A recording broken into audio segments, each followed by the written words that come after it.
Hey, good morning. It's Ogle's Fish Room, and it is feeding time in the morning. uh, I woke up a little early today, so they're feeding a little early. Basically, I come in the room and start turning lights on, and there's the 75 with the angelfish frantically running around. I do have a tendency to overfeed, but I only feed once in the morning. So they don't eat for 24 hours. So they have plenty of time to pick anything up off the ground that's not being eaten.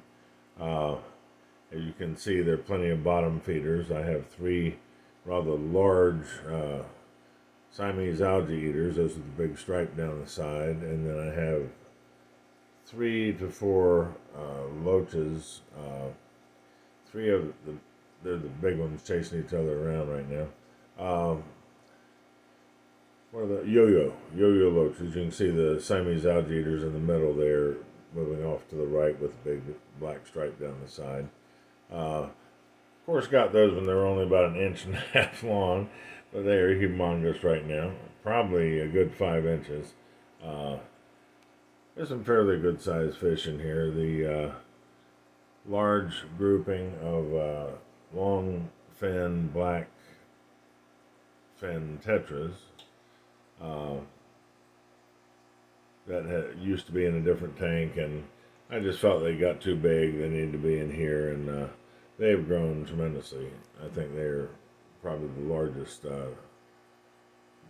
black skirt. I'm sorry, black skirt tetras. They just happen to have the long fin version, uh, but there are about 12 or 13 of those in here. And again, the Siamese algae eaters, the loaches. I was hoping you'd catch the bumblebee cat. He usually comes. He just scooted along the back.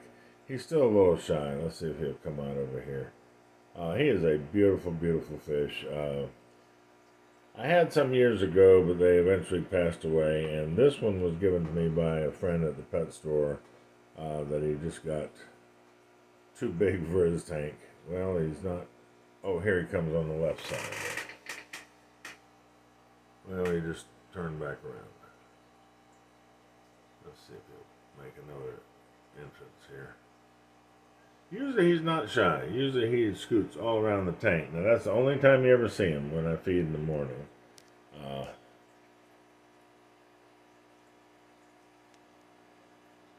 well, okay. Oh, there he is off to the right. Okay, that is a bumblebee catfish.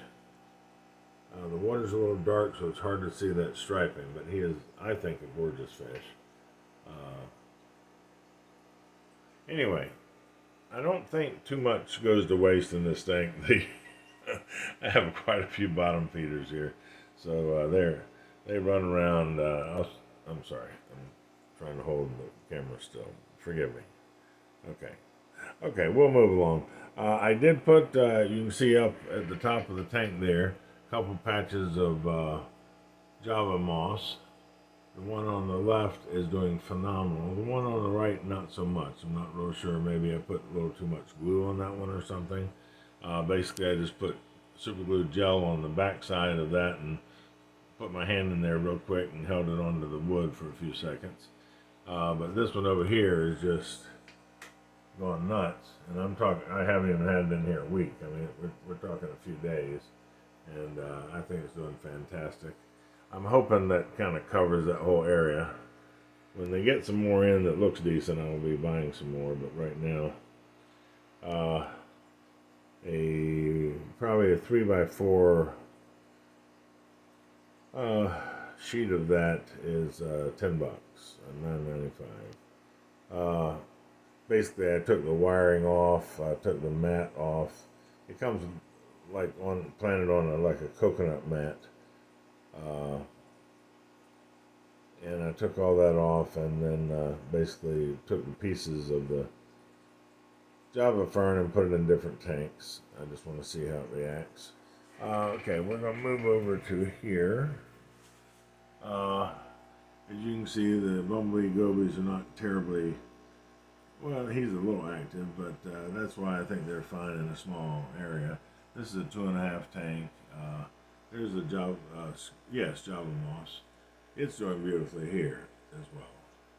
Now, all I have in this tank is the Balsinaria, some crypts down here, 8 bumblebee gobies. There's another one in the middle there, I think, and some shrimp. We're going to kind of move along here. You've all seen this before. I did filming yesterday, but I just wanted to. Here's the blue female betta just scooted in. Here she comes. There she is. She seems to be doing well. I haven't seen her chase anybody, even though it's a very crowded tank. But there's also a lot of structure, as you can see. Places for her to hide, places for her to find food and feed. But even those little itty bitty fish right in front of her, she doesn't seem to be paying them any attention. I did put the 3 there right in front of us somewhere. There's 9 silver tip tetras. Those with big forked fins and the white on the tips. But they're right in front of me a second ago. There are also 3, trying to catch them here, 3 sparkling brownies and 3 emerald rasboras, all of which were bought by accident. I thought I was just getting more of they came in a large grouping of, sorry, I'm trying to show you these. There's the sparkling brownie, one of them, brownie. I thought I had the one of the rasboras in sight, but I can't see them right now. Anyway, there are 15 of the dwarf. Wow. It's hard to find, seeing how there's so many of them. There's one scooting across there. Dwarf koi cats. They're all over there. You can see the shrimp. Anyway, they all seem to be really enjoying this tank. This is a 20 high. I'm going to back up a little bit. I was trying to explain, I've been getting some compliments on my scaping or my wood or whatever. And I just, almost everything like that I buy from Pet Supermarket. The real twisty wood is spider wood, and it does not come submerged. You have to, well, I shouldn't say you have to do anything. I personally bring it home, put it in a pot of boiling water, like a huge pot, like spaghetti pot that you boil spaghetti in. And I boil it for literally 2 to 3 hours, more if you can stand it, but you will be amazed at how much tannic acid comes out of that wood when you do that. Also, it's saturating the wood and allowing it to sink instead of float. On YouTube, you'll see a lot of these guys, when they're putting their scapes together, they're gluing this stuff to the rocks to hold it down, because they're not doing that. And I'm not being critical of that. I'm just stating a fact. That's why they glue it down, so it doesn't float. But I don't like the tannic acid in all my tanks. The first one you saw, the 75, has got so much wood that I couldn't even begin to get rid of it. So it just leaches and leaches and leaches. No matter how many times I do a 75% water change, in a few weeks it looks the same. Anyway, but the way I do this, it does not. And I like that. Anyway, other pieces like this, that I've put a little piece of, actually I bought that piece of wood just because, and it's not huge, but to me it's just a gorgeous, it's got a long point over here, and it goes over to there. It's just a beautiful piece of wood, and it kind of cups up under in there, so it's a good little cave place for fish to hide. And I paid, I think, $8. The Nubius on the wood is $16. If you buy the wood without any plants, sometimes the plants die, sometimes they fall off in shipping, whatever. But most of the pet stores, at least Pet Supermarket, will have plenty of this sitting around in the tanks without plants. and they usually sell it for half the price because it doesn't have a plant on it. Now, you might argue $8 was a lot for me to spend on that piece of wood. Uh, the spider wood runs between, I'd say, 15 and 18, depending on the size. Some of these are large pieces, as you can see that one, how far that's going over. But then others look large, but actually it might be a smaller piece on top of something else. So I just kind of stack things around as I see fit. I do like, I know it's not a highly sophisticated term, but I like up and down. I like things that are, I like the scape to have all different levels of places for the fish to swim and hide. So I like stacking things and building height in the tank if possible without just taking up. I mean, I see some of these guys, they just fill the entire tank up with rocks and to get the height. It's pretty to look at, but I'm like, where are the fish swimming?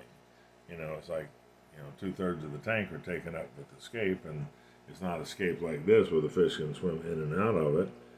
It's just a solid giant hill, I don't quite get that.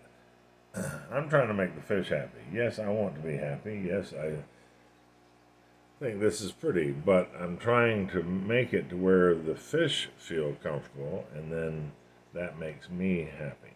Okay. Sorry, I'm just trying to make that clear. Okay. The big girl was out a little bit ago, but I don't know that I see her right at the moment.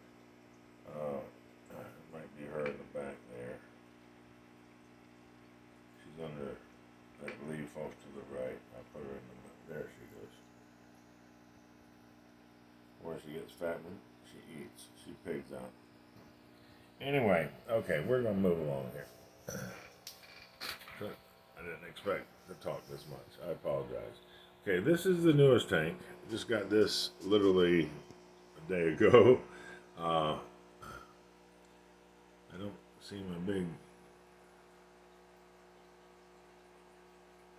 No, he's in there a minute ago. He has discovered that there's a lot of room behind these pieces of wood. You can see my.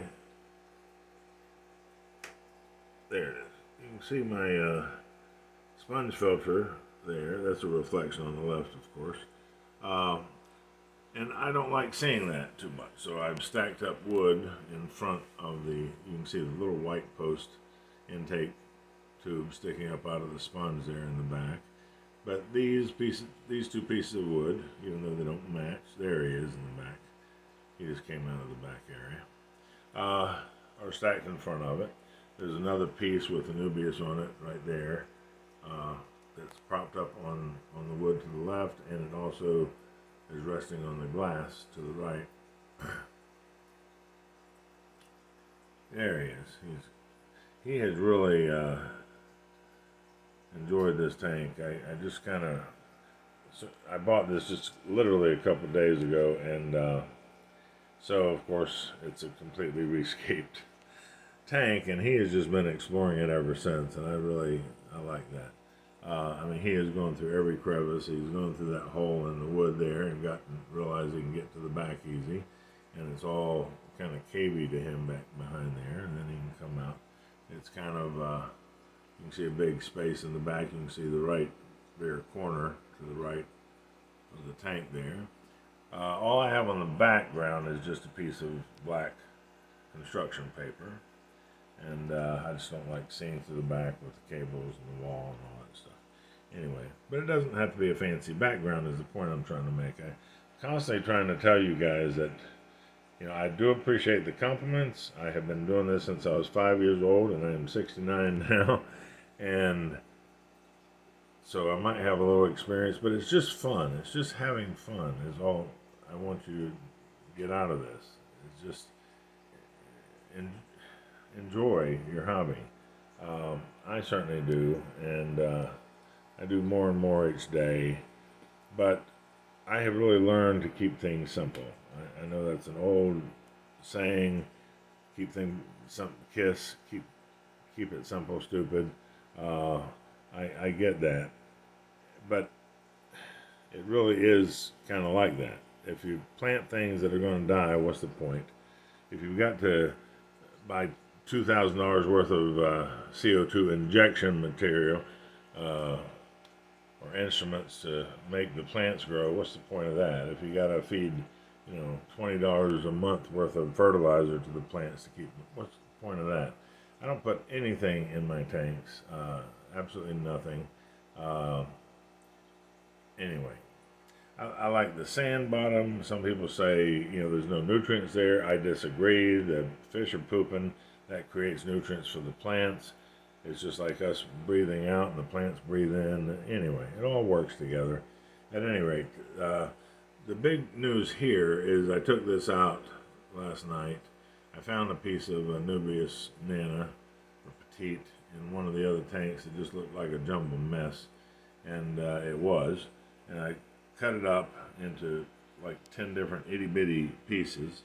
Each piece has little roots and a couple leaves. That's all you need. When you snip it off, just make sure there's 2 or 3, or at least 2 leaves on the piece you're snipping with some roots. That's all it takes.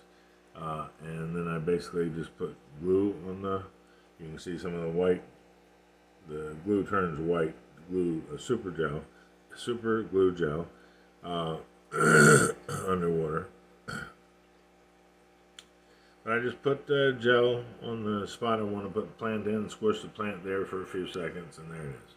I've done that to a lot of little crevices, and I just pretty much covered this piece of wood with Anubias nana or petite. And I think it looks great. There's a little bit of a cave he just came out of there. Please excuse me. It's very early in the morning. The Vallisneria looks good. I like the Vallisneria. Sometimes if you don't get enough light to it, it will die off. And also the nutrient thing, but I still say that with the fish waste, it should be okay. The Anubias, I have not ever had one of those die. This particular tank does not have any crypts in it. It does have I did glue some Java moss onto that piece of wood in the back. Java moss and Anubias have rhizomes where you can just glue the rhizome to a rock, or preferably wood. They seem to like wood. I think they're getting something out of some nutrients out of the wood when the roots attach. Any rate, but the Vallisneria and the crypts, I want to move over here to show you that. More Vallisneria, and there are some crypts in here. I'll show you in a second. Are the only 2 plants that I use that need to go on the ground substrate. I put some moss on this rock. I think it's doing fantastic.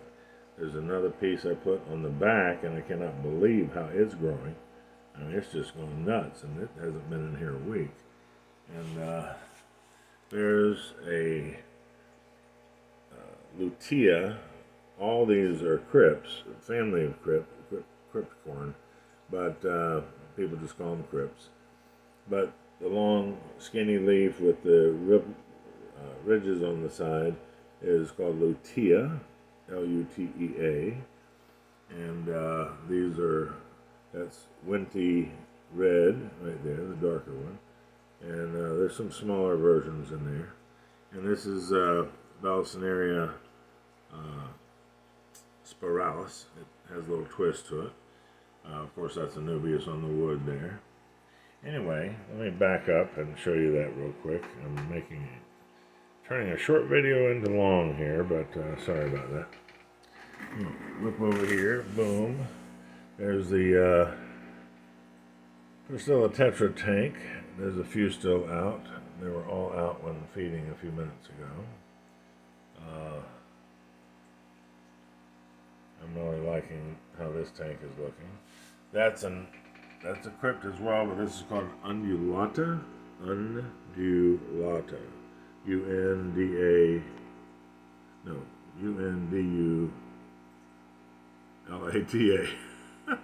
Undulata.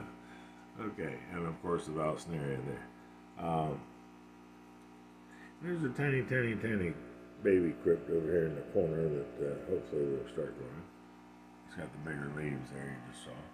Anyway, we've got a Nubius that I have trimmed and put on this piece of wood there. And look at the root structure on that. Wow. And look at the root structure on that. And that's that. Okay.